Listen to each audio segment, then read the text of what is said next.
Hello guys, welcome back to my channel. अगर video अच्छी लगे तो वीडियो को लाइक जरूर कर दीजिएगा। बिना टाइम वेस्ट किए वीडियो की तरफ चलते हैं। एपिसोड की स्टार्ट वहीं से होती है जहाँ पे कौंडिन्य को हियाजी ने किस किया होता है और कौंडिन्य जागता है, उसको धक्का देता है और उसे सॉरी बोलने लग जाता है कि तुम्हें ज्यादा तो नहीं लगी। उसके बाद वो उससे पूछता है तुमने तुमने मुझे किस क्यों किया। जिसपे वो कहता है कि मैं बस तुम्हें किस करना चाहता था, मुझे नहीं पता मैंने क्यों किया। कहता है तुम बहुत ही क्यूट लग रहे थे, इस वजह से मैं तुम्हें किस करना चाहता था। हम भी तो किस करते होंगे ना यूजुअली। वो कहता है नहीं, हम किस नहीं करते थे। वो स्माइल करता है और कहता है मैं नहीं मानता, हमने किस नहीं की होगी। कौंडिन्य कहता है लेकिन तुम्हें मुझसे पूछना चाहिए था अच्छे से। जिसपे हिया ये कहता है कि मैं तुम्हें किस कर सकता हूँ और इसे किस करने लगता है। कौंडिन्य उसे रोक देता है। ये बार बार कहता है मुझे तुम्हें किस करना है, मुझे किस करने दो, पर वो उसे मना कर देता है। अगर तुम मुझे किस नहीं करने दोगे तो मेरे हाथ पे तुम्हें किस करने होगा क्योंकि मेरे हाथ को पेन हो रही है। जिसपे वो उसके हाथ पे किस करता है और कहता है जल्दी से ठीक हो जाओ। थोड़ी देर वो एक दूसरे की तरफ देखते हैं। उसके बाद वो घर जाते हैं जहाँ पे नोंग गुस्से में बैठी होती है। उसे उठाता है, बताता है कि ये तुमने मुझे ला के दी थी, इसका नाम नोंग है, तुम्हें याद है। जिस पर वो कहते हैं नहीं। तो इस बात का फायदा उठाते हुए कहते हैं तुम दोनों एक दूसरे को बहुत प्यार करते थे, एक ही साथ खाते थे और एक साथ सोते थे,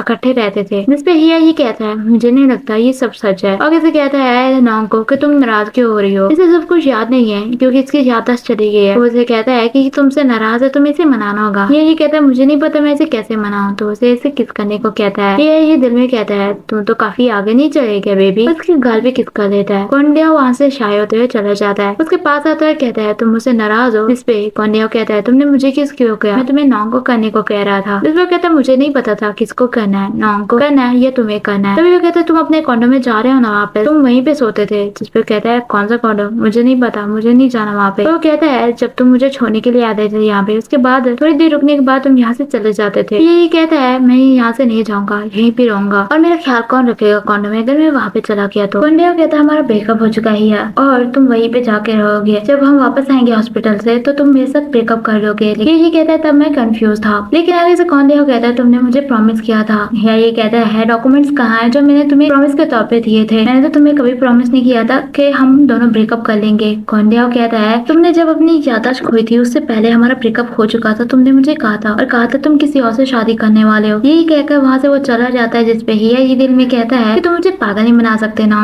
आओ उसके पास आता है। जिसपे वो कहता है कि किसके साथ मेरा चक्कर था। उसपे आगे से कौंडिन्य कहता है मुझे क्या पता तुम्हारी कितनी गर्लफ्रेंड्स थी। ये कहता है मुझे बस तुम कोई एक ला के दे दो, मैं तुम्हारे पर यकीन कर लूंगा। आगे से कहता है चीट तुमने मेरे पर किया था, अब तुम चाहते हो कि मैं जाऊँ और तुम्हारी गर्लफ्रेंड ढूंढ के लाऊं, मेरे से ये नहीं होता, तुम कितने इररिस्पांसिबल हो। वो कहता है कि तुम्हें याद है ना तो तुम ये करो, मुझे तो याद भी नहीं है। तो कहता है ऐसा ही ना, तुम्हें याद नहीं है तो तुम्हें मेरी बात पे यकीन करना चाहिए। ये इस दिल में कहता है तुम बहुत स्मार्ट बन रहे हो, मुझे लगता है मुझे तुम्हें एक और किस करनी चाहिए तुम्हें चुप कराने के लिए। मुझे प्रूफ ला के दो, नहीं तो मैं ये एक्सेप्ट नहीं करूंगा और हमारा एग्रीमेंट हुआ था। और कहते हैं तुम एक्सक्यूज क्यों बता रहे हो। जिसपे कौंडिन्य कहता है कैसे एक्सक्यूज। उसके हाथ पकड़ता है, कहता है ये एंगेजमेंट अभी तक तुम्हारे हाथ में है, अगर मैंने याददाश्त अपनी खो भी दी है फिर भी मैं इस डायमंड को नहीं भूल सकता। कौंडिन्य कहता है मेरा हाथ छोड़ दो, मुझे दर्द हो रही है। तो उसका हाथ छोड़ देता है। उसे कहता है अगर हमारा ब्रेकअप हो चुका है अभी तक ये रिंग क्यों पहन रखी है तुमने। कौंडिन्य कहता है कि तुमने ये कहा था ये काफी स्मॉल डायमंड है तो तुम्हें इसकी जरूरत नहीं और तुम नया ले लोगे। लेकिन आगे से ये कहता है तुम झूठ बोल रहे हो, ये हमारे पुरखों का है डायमंड, इसके पीछे काफी लंबी स्टोरी है तो मैं तुम्हें एवं तो नहीं दे सकता ये। जिसपे कहता है ठीक है तो तुम ये वापस क्यों नहीं ले लेते। लेकिन आगे से ये कहता है मैं तुम्हें बहुत मारूंगा, ऐसी बातें करने बंद करो। तो कहता है तुम क्या समझते हो, मैं चिपका के बैठा रहूंगा। जब किसी को कोई मारने लगता है तो आगे से अपने प्रोटेक्शन के लिए जरूर मारता है और तुम कोई अच्छे बंदे नहीं हो पूरी दुनिया में, मैं भी तुम्हें मार सकता हूँ। और कहता है तुम एक नंबर के बेवकूफ इंसान हो और एक नंबर के जलील इंसान हो। और कहता है तुम हर वक्त ऐसे ही बिहेव करते हो। दूसरा कहता है चुप कर जाओ। वो आगे से हाथ अपने पीछे करते हुए पोज बनाता है कि अभी उसे पंच मारेगा। तो उसका हाथ पकड़ लेता है, तभी उसे गलती से लग जाती है। जिसपे वो सॉरी बोलना स्टार्ट कर देता है। लेकिन नोटिस करता है कि ये तो उसे डीस कर रहा होता है। तभी वो बैठ जाता है। ये कहता है क्या अब तुम मेरे लिए परेशान नहीं हो। जिसपे वो कहता है तुम बहुत ही बुरे इंसान हो। ये कहता है मैं नहीं हूँ ऐसा, मैं वो सब कुछ करूंगा जो तुम कहोगे, लेकिन मुझे यहाँ पे रहने दो। फिर कहता है तुम्हें मुझे प्रॉमिस करना होगा। लेकिन ये कहता है मैं कोई भी प्रॉमिस नहीं करूंगा, मुझे और कोई आर्ग्यूमेंट नहीं चाहिए। जिसपे कहता है ठीक है। ये कहता है मैं काफी टायर्ड हो चुका हूँ, क्या तुम मुझे रिचार्ज कर दोगे। जिसपे वो कहता है वो कैसे। ये कहते हैं तुम मुझे एक किस दे दो, मैं रिचार्ज हो जाऊंगा। बीमारी इंसान को थोड़ी सी तो दरिया दिली दिखा दो। जिसपे वो मान जाता है और फिर वो उसे किस करता है और दोनों काफी शाय हुए बैठे होते हैं। वो उसे उसका रूम दिखाने के लिए लेके जाता है जहाँ वो कहता है कि मैं दूसरे रूम में सो जाऊंगा। लेकिन ये कहता है कि हम दोनों इकट्ठे सोएंगे, पर वो मना करता है। ये कहता है क्या प्रॉब्लम है, हम पहले भी तो सोते होंगे। लेकिन वो कहता है हम दोनों का ब्रेकअप हो चुका है, इसे एक्सक्यूज बनाना बंद करो। कहता है तुम इतने सेल्फिश नहीं हो सकते। उसे अपनी तरफ खींचता और कहता है हम दोनों इकट्ठे सोएंगे, सुन लिया तुमने। और उसे कहता है अब तुम कोई लेकिन वेकिन नहीं बोलोगे। उसे नीचे गिराता है और कहता है हमने ये सब कुछ पहले भी किया होगा ना। तो कहता है नहीं। तो वे उसे किस करता है और कहता है मुझे एक बात पता चल रही है तुम्हारे बारे में, जब तुम झूठ बोलते हो तो तुम कांपने लग जाते हो और आंखें भी अवॉइड करते हो। तुम्हें ये अच्छा लगा ना जब भी मैं कहता हूँ। जिस पे वो कहता है तुम्हारे कहने का क्या मतलब है। उसे किस करता है। वो दोनों किस कर रहे होते हैं। उन्हें पता ही नहीं चलता कि कब बेड खत्म हो गया। दोनों नीचे गिर जाते हैं। कुंदे उसे सॉरी बोलता है, रेस्टरूम चला जाता है। वहाँ पे जाके अपने आप को काम डाउन करने की कोशिश करता है। तभी ऊपर से ये आ जाता है। वो कहता है मैं अंदर आ जाऊँ, लेकिन वो उसे किस करने लग जाता है। दोनों का स्वीट मोमेंट बनने ही वाला होता है और नोंग आके उनको डिस्टर्ब कर देती है और वो उसे खाना खिलाने के लिए चला जाता है। जिसपे ये कहता है की वजह से हमारा प्यार सा मोमेंट खराब हो गया। वो बाहर आता है और उसे खाना खिलाता है। तभी ये नीचे आने लगता है तो कुंदे छुप जाता है। वो नोंग से लड़ने लग जाता है कि तुम यहाँ पे मजे से खा रही हो, हमारा मोमेंट खराब करने के बाद दिल तो करता है तुम्हें कच्चा चबा जाओ। तभी वो नोटिस करता है कि कुंदे वहीं पे है तो वो उससे प्यार से बात करने लग जाता है। कहता है तुम काफी क्यूट हो। ठीक कहता है तुम्हें अच्छे से खा जाओ और ऐसी प्यार सी बातें करके वहाँ से चला जाता है। नोंग भाग के जाती है कुंदे के पास, जिसपे वो कहता है शुक्र है तुम बच गए। हमें दिखाते हैं जो कि मिस किम से बात कर रहे होता है सिक्योरिटी को लेकर। कहता है तुमने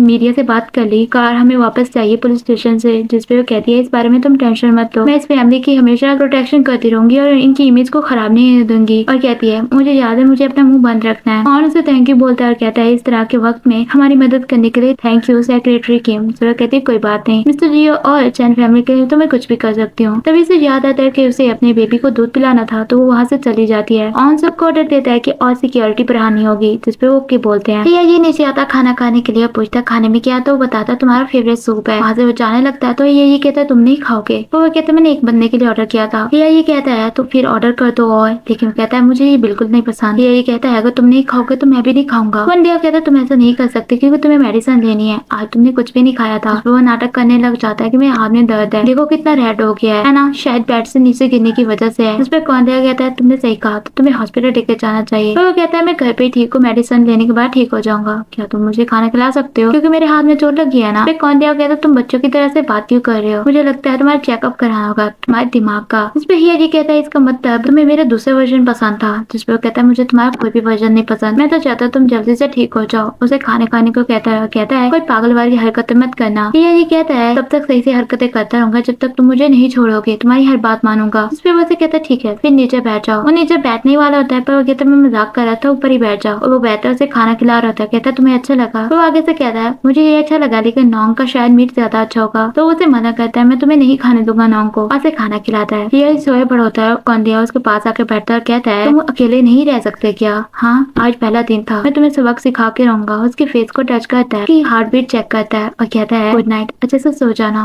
और सो जाता है। ये जाग रहा होता है, स्माइल कर रहा होता है, फिर सो जाता है। हमें वही पर्सन दिखाते हैं जो कि हॉस्पिटल में इस दिन आया था और वो उस गार्ड को पैसे देता है और इससे इन्फॉर्मेशन हासिल करने की कोशिश करता है। जिसपे वो बता देता है कि मिस्टर जी की याददाश्त चली गई है। नेक्स्ट मॉर्निंग वो सोए पड़े होते हैं और नोंग बाहर आके भौंकना स्टार्ट कर देती है क्योंकि उनके घर पे कोई आया होता है। इस वजह से वो बाहर आता है और कहता है तुम यहीं भी रुको, मैं चेक करके आता हूँ। वो बाहर आता है तो वो ऑन होता है। वो उससे पूछता है तुम यहाँ पे क्या कर रहे हो। तो वो कहता है कि मैं मिस्टर जी से बात नहीं कर पाया था, वो अब कैसे हैं। तो वो बताता है वो भी सो रहा है, भी जाकर नहीं। वो ऊपर जाने लगता है लेकिन उससे कहता है तुम कहाँ जा रहे हो। तो वो बताता है मिस्टर जी को उनके फादर ने बुलाया है, हमारे पास सिर्फ 2 घंटे वहाँ तक पहुँचने के लिए। वो कहता है 2 घंटे ना, मैं उसे बुला के लाता हूँ अभी। वो जाता है नोंग के साथ और कहता है मैं क्या करूँ, और नोंग को हिया के ऊपर बिठा देता है। जिसपे वो जाग जाता है, कहता है उससे लड़ते हुए कि मैं तुम्हारे मीट बॉल्स बना के खा जाऊंगा। वनडिया कहता है तुम्हारी याददाश्त चली गई है, लेकिन फिर भी तुम इस तरह से बिहेव कर रहे हो नोंग के साथ, तुम्हें डॉग मीट ज्यादा तो नहीं पसंद। और हिया ये डर जाता है कि इसे सब कुछ पता चल गया है, लेकिन उसे तसल्ली हो जाती है ये बात सुन के। और कहता है कि ऑन आया तुम्हें लेने के लिए, तुम्हारे फादर ने तुम्हें बुलाया तो तुम रेडी हो जाओ। और नीचे चला जाता है जिसपे हिया जी कहता है अभी तक मैं मरने वाला था, मुझे और केयरफुल होना होगा। वो नीचे आ रहे होते हैं जहाँ पे हिया जी कहता है तुम मेरी मदद कर दो ड्रेसअप होने में। ऑन कहता है मैं आपकी मदद कर दूं सर, लेकिन वो कहता है नहीं बंदिया मेरी मदद करेगा। जिसपे वो सैड सा फेस बनाते ऊपर जाने लगता है और ऑन की तरफ देखता है। ऑन स्माइल कर रहा होता है तो हिया जी इसकी तरफ देखता है तो वो सीरियस हो जाता है और वहाँ से वो जाते हैं। बंदिया मदद कर रहा होता है उसको नहलाने में, लेकिन वो नौरी हरकतें किए जा रहा होता है। और फाइनली इनका शावर खत्म हो जाता है। वो बाहर आता है, उसको शेव करने में मदद देता है। इस सब के बाद वो उसे थैंक यू बोलता है, उसकी चीख पे किस करके वहाँ से चला जाता है। कुंदिया अपने आप को कहता है कि 3 साल हो गया है, ये वही सेम पर्सन है तो तुम शायद क्यों फील कर रहे हो कुंदिया, तुम्हें अपने आप को संभालना होगा। कहता है तुम्हें अपनी इंटेंशन नहीं भूलनी चाहिए। वो जा रहे होते हैं मैंशन, जहाँ पे वो पूछता है कि सिचुएशन कैसी है। जिसपे ऑन बताता है सब कुछ कंट्रोल में है और वो गाड़ी के बारे में पूछता है। तो वो बताता है कल रात ही हम पुलिस स्टेशन से लेके आए हैं। वो पूछता है कोई ऐसा बंदा जो कि कोई एक्शन ले लो किसी चीज को लेकर। तो कहता है ऐसा कुछ भी नहीं है। ये पूछता है मुझे डैड ने क्यों बुलाया। जिसपे वो बताता है कि मैंने पूछा था, पर उन्होंने कहा ये हमारा फैमिली मैटर है, इस वजह से उन्होंने मुझे नहीं बताया। वो वहाँ पे पहुंचते हैं और वो कोंडियाओ के बारे में पूछता है हियाजी से। तो कहता है एक्सीडेंट मेरा हुआ है, कोंडियाओ का नहीं। जिस पर कहता है तुम तो चंगे भले लग रहे हो, तुमसे पूछते कि क्या जरूरत है, कोंडियाओ के बारे में बताओ। जिस पर कहता है ठीक है, मैं कोंडियाओ को बुला के लाता हूँ, लेकिन कहता है मुझे तुमसे कुछ बात करनी है, मुझे पता है कि क्या हुआ था। जिस पे हियाजी कहता है मुझे पता है कि आपको ज्यादा चीजें नहीं पता होंगी। उसके फादर से कहता है तुमने ऐसा क्या किया जिसकी वजह से वो तुम्हें छोड़ के जा रहा था, लेकिन वो आगे से कहता है मुझे कुछ नहीं पता क्योंकि मेरी याददाश्त चली गई थी। तो उसका फादर कहता है मुझसे झूठ मत बोलो। हियाजी कहता है मैं झूठ नहीं बोल रहा, आप वहीं पे थे जब डॉक्टर ने कहा था कि मेरी याददाश्त चली गई है, आपको याद नहीं है क्या। इस पे उसका फादर कहता है तुम छोटे से थे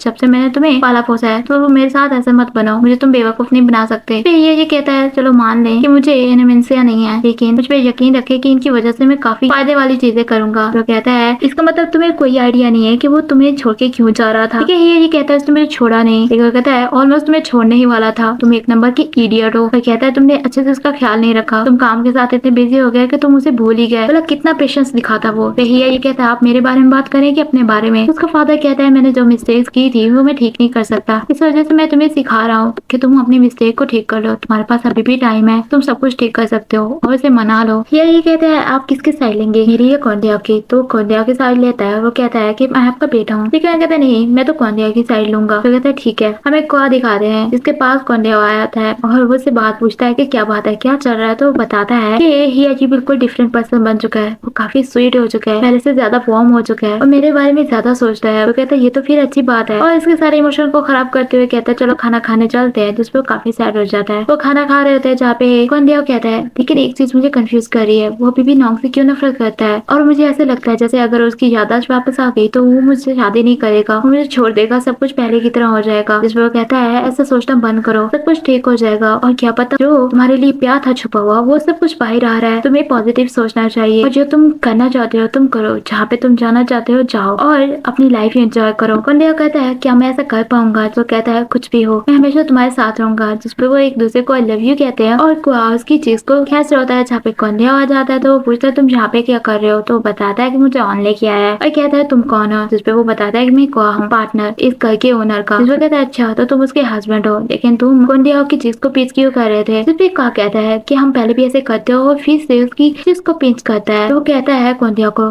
तुम मेरे साथ चीट कर रहे हो, लेकिन वो कहता है ऐसा कुछ भी नहीं है। कुआ कहता है हम ये पहले भी चीजें कर चुके हैं, तो तुम इस चीज में टेंशन मत लो, और हमने रोलर कोस्टर राइड भी ली है। जिसपे वो काफी गुस्सा करता है। वो कहता है तुमने या रेहान के साथ भी ली होंगी। तो वो इमेजिन करने लग जाता है और कहता है कि नहीं हमने ऐसा कुछ भी नहीं किया। कुआ कहता है ये तुम्हारे ऊपर चीट नहीं करा जैसे तुमने इसके ऊपर चीट किया है। क्या ये कहता है तुम ये क्या कह रहे हो। कोंडियाओ कहता है एक्सीडेंट से पहले तुमने मेरे ऊपर चीट किया था, पर वो मान नहीं रहा होता है। कहता है ऐसे मैंने कुछ नहीं किया। कुआ कहता है तुमने इसके साथ चीट किया है। तो ये कहता है तुम्हारे पास कोई प्रूफ है किसके साथ मैंने ऐसा किया है। तभी इधर से कोंडियाओ कहता है तुमने इंगिंग जो कि एक सेलिब्रिटी है उसके साथ तुम थे शावर रूम में, और एनएन के साथ भी तुम थे। तुम समझते हो मुझे कुछ नहीं पता, तुम्हें कुछ याद नहीं होगा, लेकिन मुझे सब कुछ याद है। तभी कुआ से पिक दिखाता है, हमें दिखाते हैं कुआ गया होता है बार में पार्टी करने के लिए जहाँ पे सिल और नोआ भी होते हैं, और इंगिंग सेलिब्रिटी जो है वो वहीं पे बैठी होती है और हियाजी से मिलने के लिए आता है। जहाँ पे कुआ को लगता है कि उन दोनों का चक्कर चल रहा है, शक करने लग जाता है। नोआ कहता है शक करने से पहले हमें सब कुछ जानना चाहिए, और वो से लड़ने लग जाता है। सिल कहता है हमें शक नहीं करना चाहिए, हमें प्रूफ लेके आना चाहिए, उसके बाद ही इस पे शक करना चाहिए। जो कुआ कहता है तुम्हें याद नहीं तुमने मुझे पिक सेंड की थी। इसमें से याद आता है वो एयरपोर्ट पे खड़ा था और उसने देखा था उसी अटेंडेंट के साथ हियाजी को, जिसपे उसने इसकी पिक्स ले ली थी, और उसने नोआ से पूछा था क्या मुझे